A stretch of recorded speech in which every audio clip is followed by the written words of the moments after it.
All right, now we're going to go ahead and talk about our final method. It's called elimination. And you can see I've split this up into 2 days worth of lessons because it can be a lot of information. So this is our final method. We've talked about graphing, we've talked about substitution, and we'll talk about elimination last. This typically tends to be most students' favorite. I'm not trying to bias you, just most students really think this one is the easiest for them to use because instead of adding to it, it takes something away.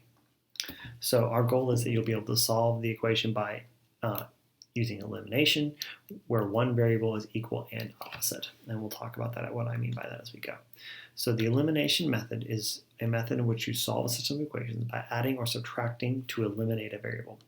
And that's really the key. And I'll actually tell you right now, I prefer to add to eliminate the variable.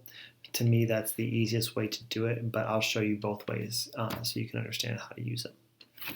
So we really have a couple of steps to solve. So our first step is to make sure the equations are lined up. So if these are my equations, you'll tell what I mean by being lined up is that my x's are in line with my y's. And in this case, it's not. So I'd have to change my equation so that x and y are lined up over top of each other. And you'll see that I just have my positive sign in there. So once I've done that, I can move on to the second step. I can either add or subtract the equation to eliminate a common coefficient. So in this case, I could, if I added, I can get rid of the 4's because 4 and negative 4 are inverse. So really we're using the inverse property. 6 plus 2 gives me 8, and that doesn't eliminate a variable, so I want to get rid of one. So this just treats it kind of like very similar to an addition problem like you used to have. You would just, instead of having 4 plus 2 plus 6, you think of it as place values of 468 and 428. You would just add the parts together, right? So you add 4 and negative 4, you get 0. 6 and 2 to get 8y, and then this should be an 8.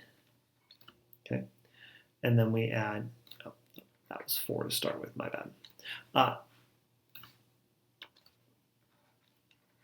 So this one up here is 4. I apologize. I rewrote the equation wrong when I typed it. So this gives me 16. And then what I can do is divide both sides by 8 to solve. And I get y is equal to 2. And really, that's really what I'm looking for. Now that I have y, I can solve for the remaining variable, which simply means come in here and plug in my answer in for y. Now, it doesn't matter which equation you plug it into. You could plug it into either one, and you can solve the other equation. So if I plug 2 in, I get 4x plus 12 is equal to 12. And I subtract 12, I get 0. So 4x is equal to 0 and x is equal to 0. So my answer is 0, 2. So let's take some time as we practice going through it. Now I've got each step kind of brought down here. Now these are already lined up. So what I want to do is solve so I subtract an answer. Okay, so in this case, right here, these are the numbers with the common coefficient.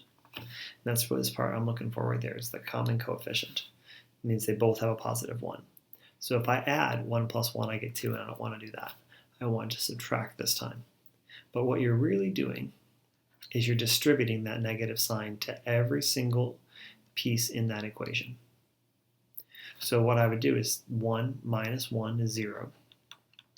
3 minus 1 is 2, and then 4 plus, because I had a minus minus, gives me a positive 2, equals 6.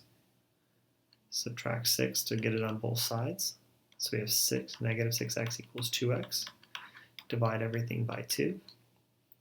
So I get x is equal to negative 3. Now that I have this, I'm going to plug it back into any equation in the line. It doesn't matter which one it is. I'll plug it into this top one. So y is equal to 3 times negative 3 plus 4. So that's negative 9 plus 4 is equal to y, and then finally y is equal to negative 5. So my answer is negative 3, negative 5. And that's the elimination method. So let's do some more and more practice. So you've got to decide, do you want to add them or subtract them? So if I look down here, which ones have the common coefficients? It's those x's. They're both the same sign, so I subtract. So one of the things I help myself remember is same sign. I subtract, different signs I add. Kind of going back to the negative positive rules we work with. So if I subtract, I'm distributing my negative across the entire box. So 1 minus 1 is 0. 4 plus y is 5. 13 minus 3 is 10. Divided by 5, y is equal to 2. So now that I've got that, I can plug it into any equation. I'm going to go ahead and clean up this original one. And I can solve it easily by plugging it back in. So x minus 2 is equal to 3. So we're going to add 2 to both sides. X is equal to 5. So my answer is 5, 2. All right, let's keep going. I've got time to practice I'll probably practice about 2 more with you or 3 more with you, and we'll go from there. So in this case, I've got same sign, so I'm going to choose to subtract. So distribute my negative all the way across. So this gives me negative y is equal to negative 1. So y is equal to 1. So I plug that back into any of the equations. We'll use the top one this time. 3x minus 10 times 1 equals 14. So that becomes 3x minus 10 is equal to 14. Add 10 to both sides. 3x is equal to 24. So that makes x equal to 8. So we have an answer of 8. 1. Our next one, now this time, my common coefficients are my y's, but they're the same sign, so I'm going to choose, again, to subtract. So distribute my negative to all of my equations. So 4 plus 2 is 6x, that's 0. 6 and negative 18 is negative 12. X is equal to negative 2. So plug it back into any equation, it doesn't really matter. I'll clean it up and I'll use this bottom equation. So negative 2 times negative 2 plus 2y is equal to 18. So 4 plus 2y is equal to 18. Subtract 4. 2y is equal to 14. And y is equal to 7. So I have my answer of negative 2 and 7 as my final answer. All right, so I'm going to let you guys practice these last 2 problems and see what you come up with. Well, I'll have you practice number 6, and then I'll go over number 8 with you. Okay, so I'll give you a few moments and try number 6 and choose the correct answer on the multiple choice question. All right, since these have different signs, I'm going to choose to add. So that gave me 8x is equal over here to 24. X is equal to 3 now. So I plug it into any equation. So we'll do 10 times 3 minus 3y is equal to 18. 30 minus 3y is equal to 18. Subtract 30.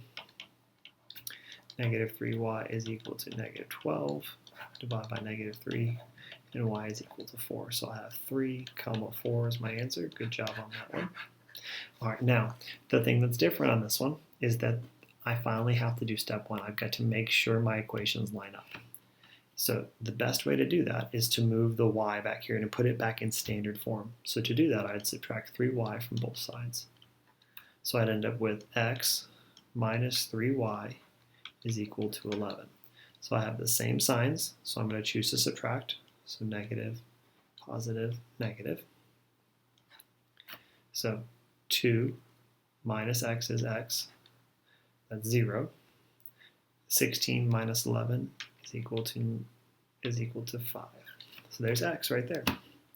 So now that I know 5, I'm going to plug it back in here. Now I would choose to plug it in to either equation, but in this case, I'm going to choose here because then I can put my numbers together. Otherwise, I've got to do the same amount of work. It doesn't really matter. So 2 times 5 minus 3y is equal to 16. 10 minus 3y is equal to 16. Subtract 10. Negative 3y is equal to 6. Divide by negative 3. And y is equal to negative 2. So my answer is 5, negative 2. Be sure you always line up the equations before you solve. So go ahead and try number 11, and then we'll check on you.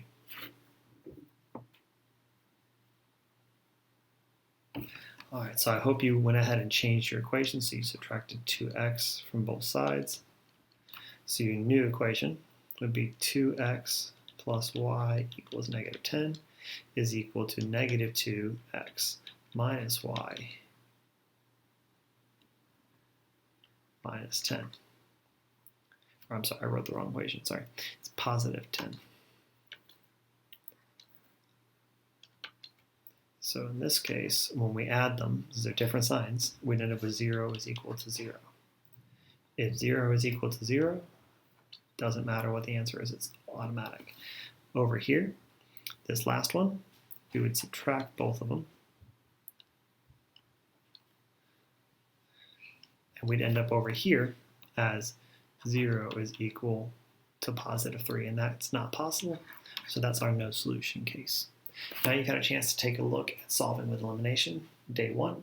Our next lesson will be day 2, and then I'll take a look at it if there is not a common coefficient already built into it. But go ahead and tackle homework number 2. If you have any questions, feel free to reach out.